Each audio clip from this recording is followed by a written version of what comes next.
Hi guys, and welcome to today's video. Now in today's video I'm going to be doing an isolation self-portrait challenge inspired by the guys at Mango Street Labs. Now Mango Street are another channel that I promoted in my video back in January, and if you haven't checked them out then I strongly suggest that you do.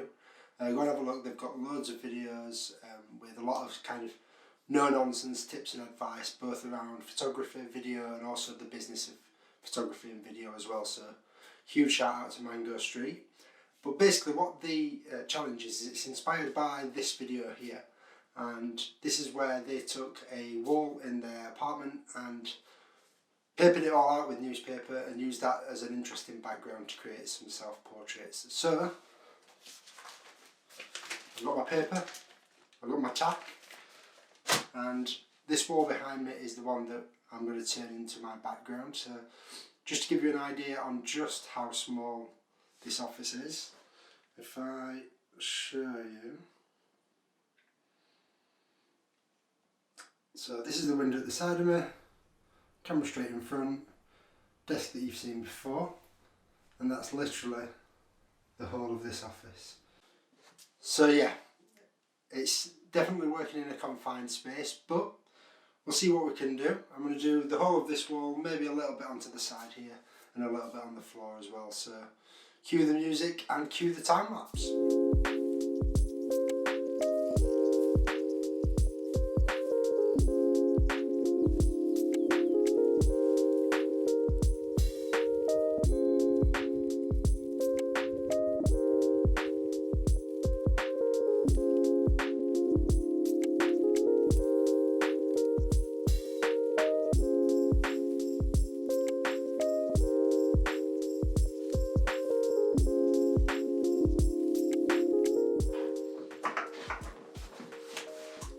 Okay, so that was more difficult than I expected. Also, I couldn't go all the way down to the floor because it turns out one newspaper isn't enough. But I'm sure that there's good enough background there for us to get some interesting portraits. So let's see what we can do.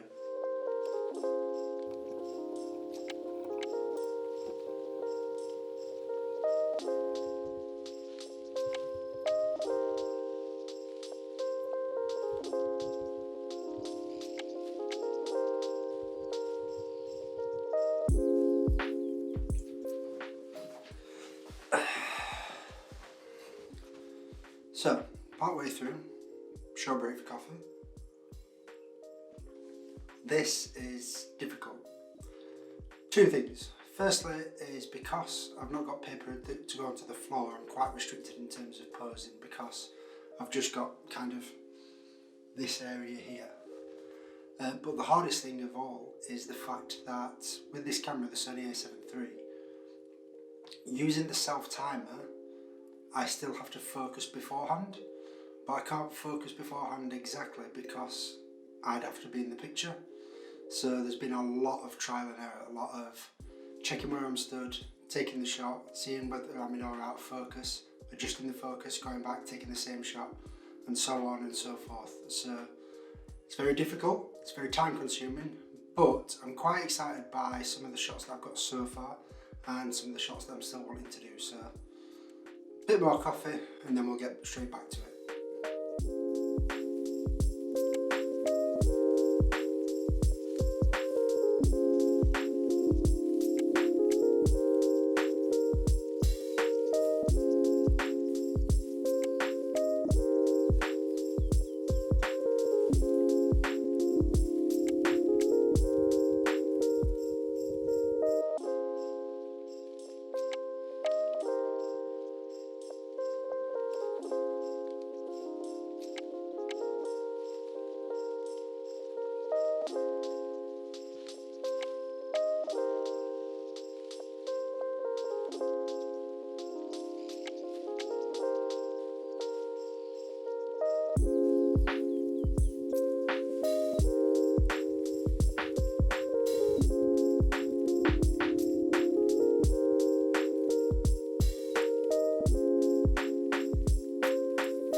Okay, so that's all the pictures taken, everything that I could think of with my limited space and resources.